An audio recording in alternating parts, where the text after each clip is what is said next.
विश्वास उस पर करना पड़ता है जिसको हमने कभी देखा नहीं है, जिसको जाना नहीं है। ठीक है ना? आपको मुझ पे विश्वास करने की ज़रूरत है, विश्वास इन द सेंस कि मैं यहाँ पर हूँ, ये विश्वास करने की ज़रूरत है या आप देख रहे हो? है ना? यहाँ कोई विश्वास करने की ज़रूरत नहीं है। तो बिलीफ में और रियलिटी में हमको फ़र्क समझ आ रहा है ना? हाँ, ठीक है। तो ये अब हम सबके लिए एक रियलिटी है, it is not a belief. सारी बातें जो हमारे स्क्रिप्चर्स में लिखी है उसको आप वेरीफाई कर सकते हैं। जो भी सुना है, समझा है, उसको इससे रिलेट करो। एक है बिलीफ। बिलीफ क्या कहता है हमारा, जो हम सब लोगों की कंडीशनिंग हो रखी है बचपन से आज तक भगवान से रिलेटेड, क्या माइंड में बैठा हुआ है सबके, क्या बैठा हुआ है कि बहुत सारे भगवान हैं, है ना? और लोग आपस में कंफ्यूज हुए पड़े हैं कि भाई मैं तो भगवान शिव का भक्त हूँ, तू किसका भक्त है? तू कृष्ण का भक्त है? अरे नहीं नहीं, कृष्ण तो इतना अच्छा भगवान नहीं है जितना कि भगवान शिव है। मतलब उसमें भी लोगों की लड़ाई हो रही है आपस में। उनसे पूछो क्यों आप इस भगवान की पूजा करते हो? क्योंकि ये भगवान बेटर है। भगवान को भी मार्क्स दे दिए 10 में से 10 नंबर, 10 में से 9 नंबर, 10 में से 8 नंबर, और सबको 10 में से 10 वाला भगवान चाहिए। बट ये बच्चों जैसी सोच है।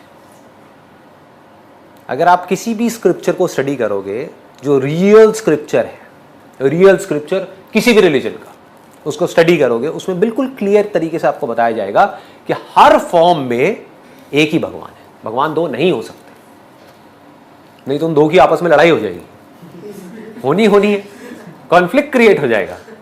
सोच के देखो, दो बड़ी बड़ी पावर्स अगर आपस में टकरा जाए, दो भगवानों की आपस में लड़ाई हो जाए, तो हम लोग कहाँ जाएंगे? ये दुनिया कहाँ जाएगी? ठीक है ना? तो भगवान एक ही है। इस भगवान की डेफिनेशन को बारीकी से समझना बहुत जरूरी है। धनवान सबने सुना है ना? उसका क्या मतलब होता है? जिसके पास धन हो उसको बोलते हैं धनवान, मतलब धन का मालिक। ऐसे बोलते हैं गुणवान, है ना? ये बड़ा गुणवान है भाई। गुणवान का मतलब क्या? जिसमें बहुत अच्छे अच्छे गुण हो। भाग्यवान, जिसका भाग्य बहुत अच्छा हो। तो भगवान का मतलब क्या? भग मतलब wealth. Wealth not just as in जो हम सोचते हैं वेल्थ का मतलब कि भाई पैसा, इंडियन रुपीज या डॉलर, वो नहीं। द होल क्रिएशन,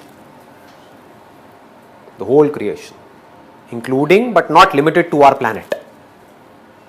मतलब जो भी कुछ है इस क्रिएशन में, वो सब कुछ, उसका मालिक वो है भगवान। अब लोगों ने क्या किया, इसका एक कॉन्सेप्ट बना दिया, एक आइडिया बना दिया। भगवान के बारे में सोचे जा रहे हैं कि हाँ इसका मतलब भगवान कहीं कोई होगा। तो अब आपको अपने आप से क्वेश्चन पूछना है कि वो भगवान इस दुनिया के अंदर होगा या बाहर होगा? समझ गए? तो अगर ये भगवान की डेफिनेशन आपको क्लियर हो जाती है, एग्जाम्पल के थ्रू अगर मैं आपको क्लियर करूं, बड़ा सिंपल सा एग्जाम्पल है कि जितनी भी लहरें हैं इस दुनिया में, जितने भी बुलबुले हैं, बड़ी से बड़ी टाइड्स हैं, उन सबका भगवान कौन है? पानी। और कौन है बताओ? समझ आ गया ना? पूरा बड़ा समुद्र है, उस समुद्र का भी भगवान कौन है? पानी। समुद्र में से पानी को निकाल दो, क्या औकात है समुद्र की? लहर में से पानी को निकाल दो, कहां है लहर, कहां है बुलबुला? तो भगवान मतलब वो जो कण कण में है, हर जगह है। चाहे वो इस दुनिया में है, चाहे किसी भी दुनिया में है। जब ये दुनिया हो सकती है तो और तरह की भी दुनिया हो सकती है ना? तो वो जो हर जगह है, मतलब कि भगवान आपसे कहीं दूर नहीं है। एक बहुत बड़ा मिसकंसेप्शन है, इसको अगर आप भगवत गीता को ध्यान से पढ़ोगे तो आपको समझ आएगा, वेदों को ध्यान से पढ़ोगे तो आपको समझ आएगा। एक बहुत बड़ी गलती है जो लोगों ने कर दी है, जिसका वो फल भुगत रहे हैं। भगवान कहाँ है इसका मतलब? जैसे पानी लहर से कितना दूर है? हाँ, लहर एक्चुअल में पानी ही है। लहर है कहाँ? लहर कहाँ है? लहर सिर्फ माइंड में है, सिर्फ बोलने के लिए लहर है। एक्चुअल में क्या है? दोनों का फर्क समझ आ रहा है ना? बोलने के लिए उसको बदला जा सकता है, जो एक्चुअल में उसको नहीं बदला जा सकता। बोलने में आप लहर को पहर बोलने लग जाओ, दोपहर बोलने लग जाओ, रात बोलने लग जाओ, कुछ भी बोलने लग जाओ, उससे क्या फर्क पड़ेगा?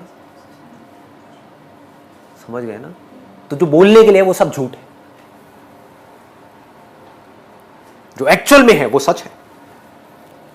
ठीक है ना? तो एक्चुअल में सिर्फ पानी है, एक्चुअल में सिर्फ एक ही है। तो अब अगर कोई भी बाहर से आ करके आपको बोले, स्पेशली जो वेस्टर्न वर्ल्ड है, वो लोग समझ नहीं पाए हैं इस चीज़ को, इंडियंस भी नहीं समझ पाए, तो बाहर वाले क्या समझेंगे? वो बोलते हैं कि यार तुम्हारे तो इतने सारे भगवान हैं, तुम इतने सारे भगवानों की पूजा करते हो। तो क्या बोलना है उस वक्त उनको? हम अलग अलग फॉर्म्स में एक ही भगवान की पूजा करते हैं। This is intelligence. जब कोई ऐसी जगह है ही नहीं जहां पर भगवान नहीं है, तो कहीं भी पूजा कर लो, किसी भी फॉर्म में कर लो। ये समझ करके करो तो कोई प्रॉब्लम नहीं है, ये बिना समझे करो तो क्या है? बेवकूफी। Then it is sheer foolishness. समझ आ रहा है या बहुत भारी हो रहा है, या आ रहा है कुछ कुछ अंदर घुस रहा है ना? कहीं भी ज्यादा हैवी हो तो आप मेरे से पूछ सकते हो, वहीं पे बीच में रुक करके पूछ सकते हो, क्योंकि ये नोशंस क्लियर करने बहुत जरूरी है। आपको समझ आना चाहिए कि रियलिटी है क्या, भगवान है क्या, जो इस पूरी क्रिएशन का कॉज है वो भगवान है। इसमें कोई डाउट तो नहीं है ना? भगवान और अल्लाह एक ही है, इस सवाल के दो रुख हो सकते हैं, दो रुख। आप कॉमर किधर लगाते वो इंपॉर्टेंट है। अल्लाह और भगवान एक है, हाँ एक है, एक ही है, दो तो नहीं है। अगर कहेंगे कि अल्लाह और भगवान यकसा है तो सवाल दूसरा रुख ले लेता है। इसका जवाब अगर आप पूछना चाहते हैं कि अल्लाह और भगवान एक है तो बेशक एक है। अगर आप पूछना चाहते हैं जो अल्लाह और भगवान, जो हिंदू लोग जो भगवान में मानते हैं और मुसलमान जो अल्लाह में मानते हैं वो एक है, तो मेरा जवाब इसमें ये कि अगर आप सही तरीके से हिंदू धर्म की किताबों का मुताला करेंगे और सही तरीके से इस्लाम धर्म की किताब का मुताला करेंगे तो दोनों यकसा है, वही है। लेकिन अगर जो मजहब के धर्म अधिकारी है उनकी बात सुनेंगे, जो किताबों के हवाले से दूर है, किताब के पैगाम से दूर है, तो हो सकता है आपको गलत राय मिलेंगी।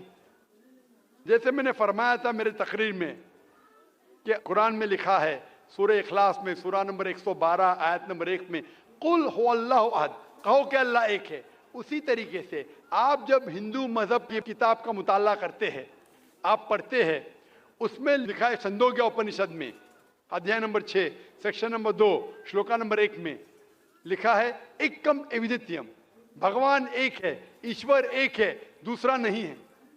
लिखा है श्वेताश्वेतर उपनिषद में चैप्टर नंबर 6 श्लोका नंबर 9 में, नाचस्य कसिज जनिता न चदीपा, उस भगवान के कोई वालिदैन नहीं है, कोई रब नहीं है। भगवान का कोई माँ नहीं है, कोई वालिद नहीं है, कोई सुपीरियर नहीं है। लिखा है श्वेताश्वेतर उपनिषद में चैप्टर नंबर 4 श्लोका नंबर 19 में, नात्यस्य प्रतिमा अस्ति, उस ईश्वर की कोई प्रतिमा नहीं। प्रतिमा का मतलब है अक्स, painting, picture, portrait, statue, idol. उस भगवान की कोई प्रतिमा नहीं, कोई पिक्चर नहीं, कोई पेंटिंग नहीं, कोई अक्स नहीं, कोई फोटोग्राफ नहीं, कोई आइडल नहीं, कोई स्टैच्यू नहीं। ये दोहराया गया है यजुर्वेद में चैप्टर नंबर 32 श्लोका नंबर 3 में, न तस्य प्रतिमा अस्ति, उस ईश्वर का कोई अक्स नहीं, कोई प्रतिमा नहीं, कोई पिक्चर नहीं, कोई पेंटिंग नहीं,